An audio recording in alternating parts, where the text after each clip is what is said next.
আসসালামু আলাইকুম, সবাই কেমন আছেন? আশা করি সকলে ভালো আছেন। আল্লাহর অশেষ রহমতে আপনাদের দোয়া ভালোবাসায় আমরাও ভালো আছি। তো আজকে যাচ্ছিলাম আমার বোনের বাসায়, আমার বড় বোনের বাসায় দাওয়াত দিয়েছিল। তো বলেছিল কিছুদিন আগেই, যাওয়া হয়েছিল না আমাদের ব্যস্ততার কারণে। তো আজকে যাচ্ছিলাম। আর আমার ভাইয়াও বাইরে ছিল, মানে আমার দুলা ভাই যে, সেও বাইরে ছিল। সে বাসায় আসছে, আসার পরে আমাদেরকে যেতে বললো। তাই আজকে আমাদের সময় হলো, তাই আমরাও আজকে গেলাম। যাওয়ার পথে ভাবলাম আপনাদের সঙ্গে একটু শেয়ার করি। তো বাসা থেকে বের হয়ে রাস্তা থেকে আপনাদেরকে ভিডিও শেয়ার করছিলাম। তারপরে আপুদের বাসায় আসলাম, এসে দেখি আপু রান্নাবান্নার প্রস্তুতি চালিয়ে দিয়েছিল। তো এসে দেখি এখানে রান্না করছিল মুগের ডাউল, ডিম দিয়ে রান্না করবে, সেটাই মুগের ডাউল হচ্ছে তেলে দিচ্ছিল। তো আমরা ফোন করে বলে দিয়েছিলাম যে আমরা আজকে আসতেছি। তো আগে থেকে রান্নাবান্না শুরু করে দিয়েছিল। সেটাই এসে আপনাদের সঙ্গে শেয়ার করলাম যে আমার বোন কত মানে আমাদের প্রতি কত যত্নশীল, যে আমাদের আসার কথা শুনে রান্না বান্না শুরু করে দিয়েছিল। সেটাই আপনাদের সঙ্গে শেয়ার করছিলাম। এদিকে ও সব কিছু রান্না শুরু করে দিয়েছিল, এসে আমি একটু হেল্প করলাম। টুকিটাকে একা তো পারে না, এই জন্য ওর শাশুড়িও একটু অসুস্থ, এই জন্য ভাবলাম আমি একটু সাহায্য করি। তো আমিও কিছু সাহায্য করে দিয়েছিলাম, মাংস টাংসগুলো ধুয়ে দিচ্ছিলাম। তো এসে ও রান্না বান্না করছিল। এখানে ডিমগুলো ভাজতেছিল, কারণ এগুলো হচ্ছে মুগের ডাউলের মধ্যে দিবে, এভাবে রান্না করলে মজা লাগে। এদিকে আমার হচ্ছে আপুর চাচি শাশুড়ি, উনি হচ্ছে মুরগিটা কেটে দিছিল। আমাদের সঙ্গে নাকি ওরা অনেকে দাওয়াত দিয়েছিল। ওর মামা শ্বশুর, আমার আপুর মামা শ্বশুর, উনিও বিদেশ থাকে। তো উনিও অনেকদিন পর দেশে আসছে, তো ওনাদেরকেও খাওয়াবে, এই জন্য একসঙ্গে সবাইকেই খাওয়াবে।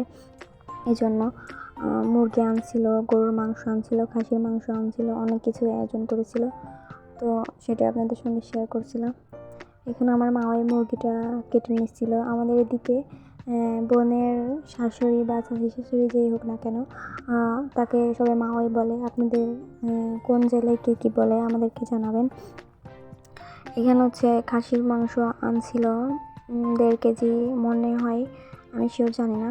সেটা আপু রান্না করছিল, আমি ধুয়ে টুয়ে দিলাম। আপু রান্না করছিল, একা এত কিছু কীভাবে করবে, এই জন্য ভাবলাম একটু সাহায্য করি। আমি একটু সাহায্য করছিলাম আপুকে। এখানে আমি মাংসটা নাড়তেছিলাম, একটু বসেছিলাম চুলার পাড়ে, আপু বাইরের কাজগুলো করতেছিল। তো তারপরে হচ্ছে আমি ওইখান থেকে একটু দেখলাম আমার বোনের মেয়ে একটু চেয়ারের পর বসে ফোন টিপতেছিল, এই জন্য ভাবলাম আপনাদের সঙ্গে একটু শেয়ার করে আমার বোনের মেয়ে কেমন দেখতে।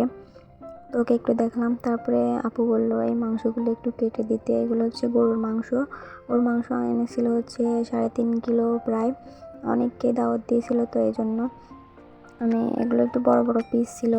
ক্যামেরাতে কেমন দেখা যাচ্ছে জানি না, কিন্তু বাস্তবে অনেকটা বড় ছিল, এই জন্য ভাবলাম কেটে দিই। গোশগুলো পিস পিস করে কেটে দিয়ে তারপর হচ্ছে আবুকে ধুয়ে দিয়ে আসলাম রান্না করতে। তারপর আমার বোনের মেয়েটা খুব কান্না করছিল, ওকে একটু খাওয়াই দিলাম। খাওয়াই দিয়ে এসে দেখি আপু এদিকে রান্না আবার বসাই দিয়েছে। খাসির মাংসটা হয়ে গেছিলো আগে, হওয়ার পরে এখানে মুরগির মাংসটা বসাই দিয়েছিল। মুরগির মাংসটাও কষানোর দিকে প্রায় চলছিল। আমি একটু এসে বসলাম, ভিডিও করলাম আপনাদের সঙ্গে। তারপর ওই পাশের চুলায় হচ্ছে গরুর মাংসটাই বসিয়ে দিয়েছিল। সব কিছুই টুকটাক আস্তে আস্তে হয়ে যাচ্ছিল। তো এই তো আজকের ভিডিওটা এই পর্যন্তই। সবাই ভালো থাকবেন, সুস্থ থাকবেন। আর আমার চ্যানেলটি যদি আপনাদের কাছে ভালো লেগে থাকে, আমার ভিডিওটি যদি ভালো লেগে থাকে, তাহলে আমার চ্যানেলটি সাবস্ক্রাইব করবেন এবং আমার পাশেই থাকবেন। আর আপনাদের সাপোর্টে আমি এগিয়ে যেতে পারবো, এটাই আশা করি আপনাদের থেকে।